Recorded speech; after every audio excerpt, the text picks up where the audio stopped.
আসসালামু আলাইকুম। গাড়ির ইঞ্জিনের এই গুরুত্বপূর্ণ পার্টসটির নাম হচ্ছে থ্রোটল বডি। তো অনেকে এটাকে থ্রোটল বডি বলে, আবার অনেকে এটাকে বাটারফ্লাই বলে। ইঞ্জিনের ভিতরে কি পরিমাণ এয়ার প্রবেশ করবে সেটা নিয়ন্ত্রণ করে এই থ্রোটল বডি। এটা টোটালি কন্ট্রোল হয় ইসিউ থেকে। তো এই থ্রোটল বডিটা আমরা সার্ভিস করে এটাকে আবার ফিক্সিং করতেছি। তো আপনারা প্রতি 3 মাস অন্তর অন্তর গাড়ির থ্রোটল বডি বা বাটারফ্লাইকে সার্ভিসিং করবেন। এটাকে ইঞ্জিনিয়ারিং ভাষায় বলে থ্রোটল বডি, আর আমাদের ওয়ার্কশপ ভাষায় এটাকে বলে বাটারফ্লাই বা প্রজাপতি।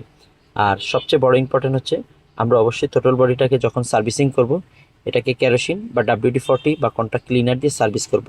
আমরা যদি এটাকে অকটেন দিয়ে ওয়াশ করি, অনেক সময় দেখা যায় এটার ভিতরে যে মোটরটা আছে সেই মোটরটা অনেক সময় বার্নিং হয়ে যায়। কারণ আপনারা সবাই জানেন অকটেন খুবই হাই ভোলাটাইল সাবস্টেন্স। সো এই জন্য আপনারা অবশ্যই এটাকে WD-40 বা কন্ট্যাক্ট ক্লিনার দিয়ে সার্ভিস করাবেন। দেন এটাকে সুন্দরভাবে ফিক্সিং করে দেবেন। এবং এটা ফিক্সিং করার সময় অবশ্যই খেয়াল রাখবেন এটার দুইটা যে পানির পাইপ আছে সেগুলো সুন্দরভাবে অ্যাডজাস্ট করে নেবেন। সবাইকে ধন্যবাদ। এই ধরনের নিত্য নতুন ভিডিও পেতে আমাদের পেজটিকে ফলো দিয়ে রাখুন।